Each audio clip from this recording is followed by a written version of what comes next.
ദേ ഈ ഒരു പാത്രം നിറച്ച് ജാതിക്കയുടെ തൊണ്ട് എന്തിനാ എടുത്ത് വെച്ചാൽ നിങ്ങൾ ആലോചിക്കുന്നുണ്ടാവില്ലേ. അപ്പോൾ കുറച്ചധികം എടുത്ത് ദേ തൊലിയെല്ലാം കളഞ്ഞ് ഞാൻ അരിഞ്ഞ് ഉപ്പിലിട്ട് വെച്ചിട്ടുണ്ട്. നല്ല രസമാട്ടോ ഇത് ഉപ്പിലിട്ടത് കഴിക്കാൻ. ഉപ്പിലിട്ടത് മാത്രമല്ല അച്ചാറും കഴിക്കാം. ഒരു ജാതിക്കനെ ദേ അതേപോലെ 4 കഷ്ണങ്ങളാക്കിയിട്ട് വൃത്തിയുള്ള ഒരു ഉണങ്ങിയ പാത്രത്തിലേക്കാണ് ഇട്ട് കൊടുത്തിരിക്കുന്നത്. ശരിക്കും പറഞ്ഞാൽ അത് ഭരണിയിലോ ചില്ലുകുപ്പിയൊക്കെ വേണമെന്നാണ്. പക്ഷേ എൻ്റെ കയ്യിലതൊന്നും ഇല്ലാത്ത ഞാൻ പ്ലാസ്റ്റിക് കുപ്പിയിലായിരുന്നു ഞാൻ ചെയ്തെടുക്കും.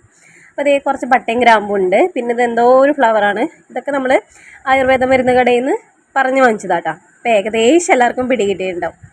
ഇത് നമ്മുടെ ശർക്കര. അപ്പോൾ പരിപൂർണ്ണമായിട്ട് ഒട്ടുമിക്ക ആൾക്കാർക്ക് എന്താ സംഭവം എന്ന് മനസ്സിലായിട്ടുണ്ടാവും അല്ലേ. അപ്പോൾ വേറെ ഒന്നല്ല ജാതിക്ക വേന ഇടാനാട്ടോ പോകുന്നത്. അപ്പോൾ ദേ ഒരു ലെയർ ഇതേപോലെ കട്ട് ചെയ്ത് ജാതിക്ക, പിന്നെ ദേ നമ്മളെ പട്ടയും ഗ്രാമ്പൂ അങ്ങനത്തെ ഐറ്റംസൊക്കെ ഇട്ട് കൊടുക്കുക.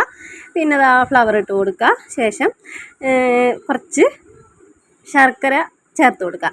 അങ്ങനെ അതാ ഓരോ സ്റ്റെപ്പ് ബൈ സ്റ്റെപ്പായിട്ട് ലെയർ ആയിട്ടാണ് നമ്മളിത് ചെയ്തെടുക്കുന്നത് കേട്ടോ. അപ്പോൾ അതിനിടയിൽ വീഡിയോ ആദ്യമായിട്ട് കാണുന്ന ആരെങ്കിലും ഉണ്ടെങ്കിൽ ചാനൽ സബ്സ്ക്രൈബ് ചെയ്ത് സപ്പോർട്ട് ചെയ്യാൻ മറക്കരുതേ.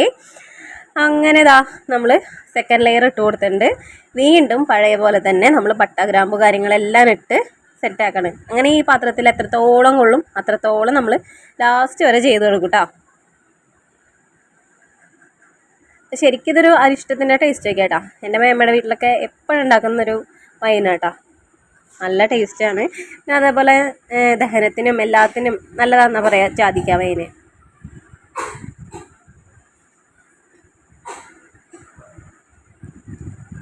അപ്പോൾ അതേ അരച്ചായപ്പോൾ ഞാൻ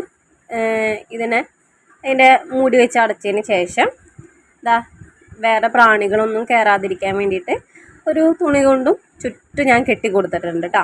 അങ്ങനെ ഇതാ ഇവനെ നമ്മൾ എനക്കാതെ ഒരു 45 ദിവസം അങ്ങനെ വെക്കും. അതിനിടയിൽ ഇളക്കലോ കാര്യങ്ങളോ ഒന്നും തന്നെ ഇല്ല കേട്ടോ. അങ്ങനെ ഇതാ പിറ്റേ ദിവസമായപ്പോൾ ഇതാണ് നമ്മുടെ വൈൻ്റെ അവസ്ഥ. ബാക്കിയൊന്നും ഞാൻ എടുത്തിട്ടില്ല കേട്ടോ. അപ്പോൾ പിന്നീടുള്ള വിശേഷങ്ങൾ അടുത്ത വീഡിയോയിൽ പറയുന്നതായിരിക്കും.